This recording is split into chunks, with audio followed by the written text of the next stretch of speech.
can almost hear you say, you can't catch me, na na na na na na na. Try and find me, na na na na. So I'm Rachel with Behind the Fame, and my friend Becca is also going to be here.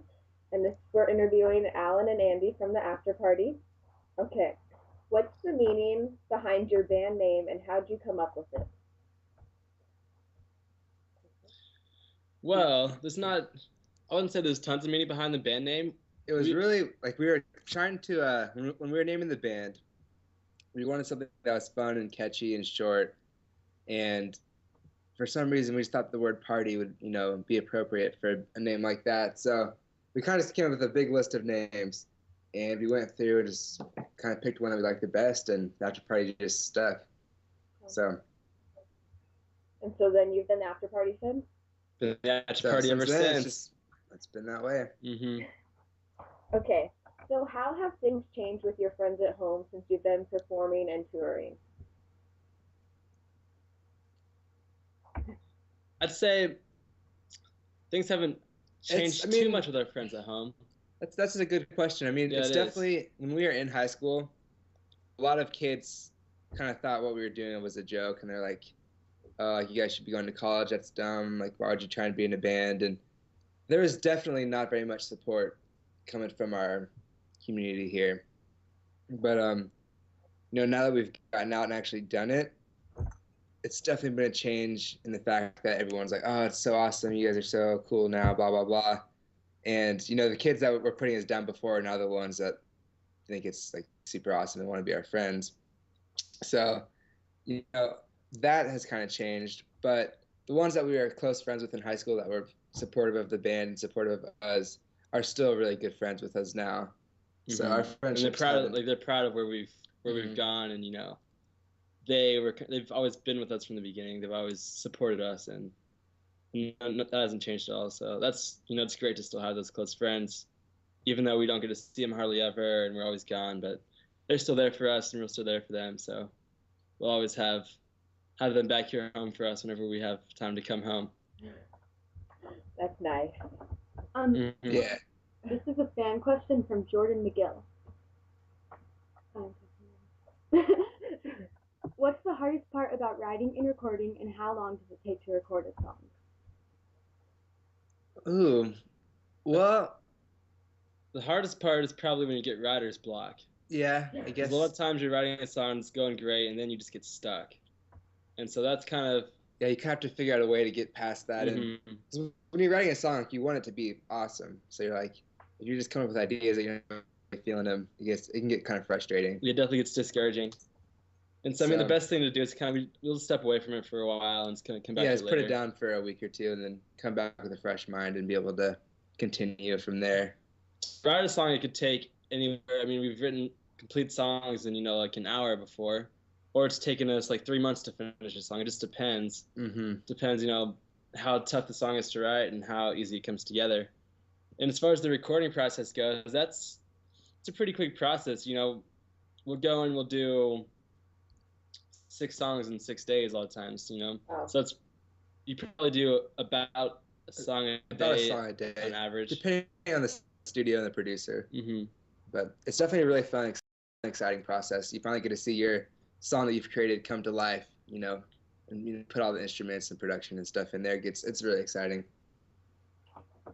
Okay, so with you guys being twins, do you get confused often, or do you purposely pull pranks to confuse people? We get confused pretty much every single day. Yeah, everyone. We don't even have to pull pranks to confuse people. It just happens. Yeah, now that I have my ears pierced, I don't know if you can see on the camera, but that's definitely made a difference. Mm-hmm. Everyone always knows, oh, Andy has the earrings. Mm-hmm. So that's one way people can tell. And sometimes people tell by our eyebrows, I guess. I don't really know what the difference is between them. Andy's are a little more arched, and Alan's a little flatter. And there's a few different things that they can pick out. But for the most part, there are not many people who can tell us apart. It's pretty confusing for a lot of people. Especially since, they'll see us every 3 months or whatever, and like our hair has changed, and yeah, it's kind of like you have to spend a lot of time with us to really be able to tell us apart well. Okay, so if you could receive musical advice from any musician, dead or alive, who would it be? Any musician. Oh man. I'd say you said to meet a musician or be. Sorry, I couldn't hear you. If you could receive musical advice. Oh, get musical. Get musical advice from any musician? Yeah, Wow, That's tough. that is tough. dead or alive. I'd say Elvis. Elvis is a great one. Elvis has a lot of swag. He does. Elvis has some mad swag. Yeah, he did. I'd say John Lennon would be a good one too. Yeah, he'd be good. John Lennon, he was the man. He wrote a lot of great songs. This is a fan question from Tori Calendar. Why do you love your fans so much? Why do we? Our fans are awesome. Like, seriously, if it wasn't for our fans, there really wouldn't be much of a reason to do this because, I mean, playing music is fun, obviously. We love playing music.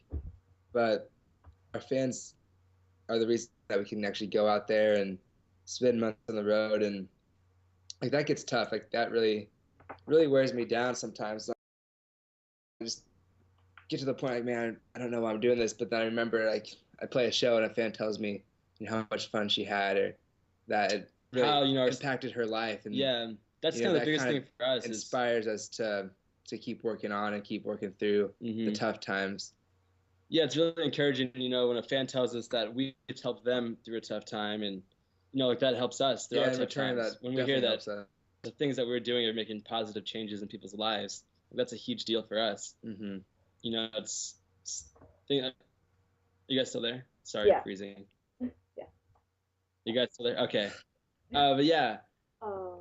it's when we hear those stories from our fans, it's huge for us. It makes us feel like, wow, we're going out there like enjoying, like doing something that we love to do, and it's changing these people's lives, for the good. And it's great. Like there's no reason for us to give up something that's making such a positive impact on other people. Okay, so what's it like knowing that people from all over are hearing your music? It's a cool feeling. Yeah, that's pretty cool. Coming from Kansas, from such a small town, and coming from an area where there's really not much of a music scene and no bands really come out of here, or even through here, or even through here. Like we don't get tours through here at all. It's kind of a situation where you'd expect a band to like never really get out there. So the fact that we've actually gotten out and people all over the world can hear our music now it's pretty exciting. It's pretty rewarding, I guess, to know that. And so, and it's one of those things. It's happened like so gradually over the last 2 years that I'd say it's kind of hard to realize how far we've actually come. But 2 years ago, if we would have looked forward and seen where we are now, we never would have believed it. It's incredible. Like to be able to go out to anywhere in the country and have fans come out and see us, singing the words to our songs, and like asking for pictures and autographs and that sort of thing. It's incredible. It's an incredible feeling, and it goes to show that hard work and dedication and sticking to what you're doing and giving it your all. It really pays off, and your dreams can come true if you work at them and stick to them. It's a slow process and it's not easy at all, but if there's something that you want bad enough, you can make it happen. yeah, you definitely can. So you guys just went through a huge band change. How are you adjusting to it, and how do you plan on moving forward? Yeah, I mean, as most of you probably know, we are no longer, well, I guess our lead singer is no longer in the band. So it's been a huge change and a huge adjustment, and it's definitely been really tough to kind of deal with and to get everything back on track. But our bass player, Brandon, is now singing lead vocals. And so far, I mean, he's done a great job. It's a big spot to fill. Kenny was a great singer. He was a great frontman, and he had a lot of personality on stage. But Brandon has really done a great job of stepping up there and doing his best. And he's got a great voice. He's a really good singer as well.